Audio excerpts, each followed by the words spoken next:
Dealing with insults, the Stoic way, insults are an unavoidable part of life. Whether they come from strangers online, coworkers in the office, or even family members in heated moments, words can sting. They can provoke anger, frustration, or even sadness. But the Stoics, those ancient philosophers who dedicated themselves to wisdom, had a very different way of approaching insults. No. To them, insults are not wounds, but opportunities. Opportunities to practice self-control, wisdom, and inner strength. Today, let us explore how the Stoics dealt with insults, and how we too can rise above them.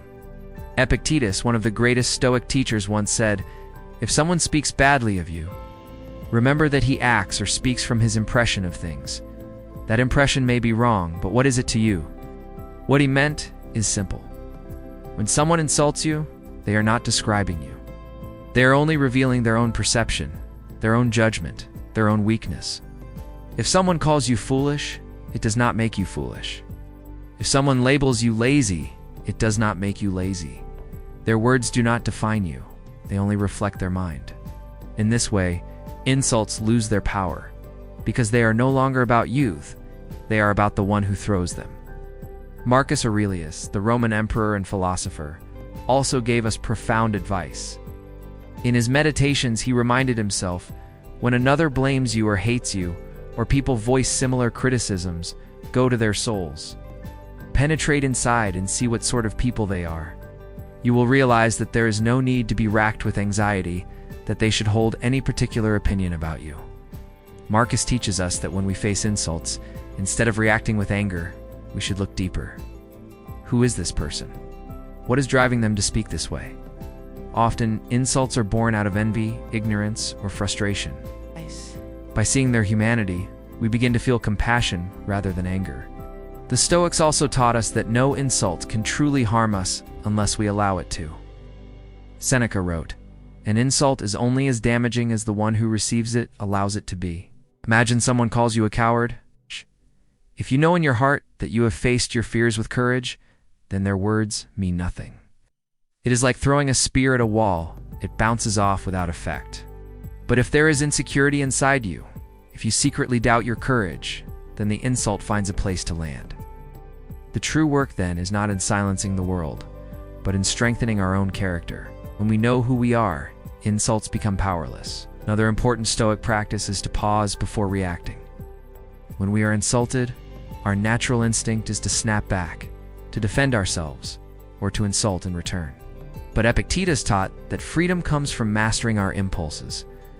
Before responding, ask yourself, does this insult really deserve my anger? Will it matter in an hour, a day, or a year? Most insults are fleeting. They only last as long as we give them attention. By pausing, we reclaim our power. We choose reason over impulse. The Stoics also saw insults as opportunities to practice humility. Seneca reminded us that if someone criticizes us, sometimes there may be truth hidden within their harsh words. Instead of reacting defensively, we can ask ourselves, is there something I can learn here? If someone says you are impatient, perhaps it is worth reflecting, are they entirely wrong? Even if their tone was cruel, the message may carry wisdom. By approaching insults with humility, we turn them into teachers rather than enemies. Consider also the power of indifference. Stoics train themselves to distinguish between what is within our control and what is not. Other people's opinions, words, and judgments are outside our control. What is within our control is how we respond. If we attach our peace of mind to the approval of others, we will always be vulnerable. But if we anchor our peace in virtue, in wisdom, and in self-respect, then no insult can shake us. It is like building a fortress within yourself. Insults may knock at the gates, but they cannot enter. Let us imagine a situation. You are walking down the street, and a stranger shouts something rude at you. Your first instinct might be to shout back, to defend your pride, but remember Marcus Aurelius. He said, "Choose not to be harmed, and you won't feel harmed. Don't feel harmed, and you haven't been." The insult may have happened outside you, but the harm only exists if you accept it inside. You have the choice to let it pass through you, leaving your peace untouched. We also live in a time where insults often come digitally through comments, social media, or emails. The Stoic wisdom is even more important here.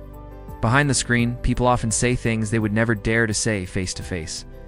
Should we let these words disturb our soul? Epictetus would remind us. The insult is nothing more than letters on a screen, impressions in our mind. Why give them more weight than they deserve?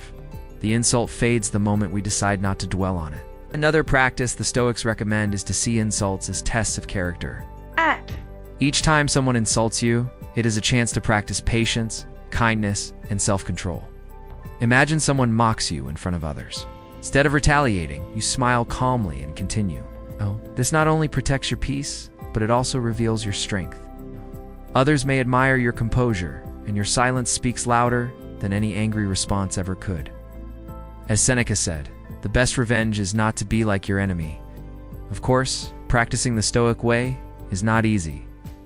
Anger rises quickly, and pride resists letting go. But Stoicism is a lifelong practice, not a single act. Each insult becomes an opportunity to train. Over time, you find yourself less disturbed, more steady, more at peace.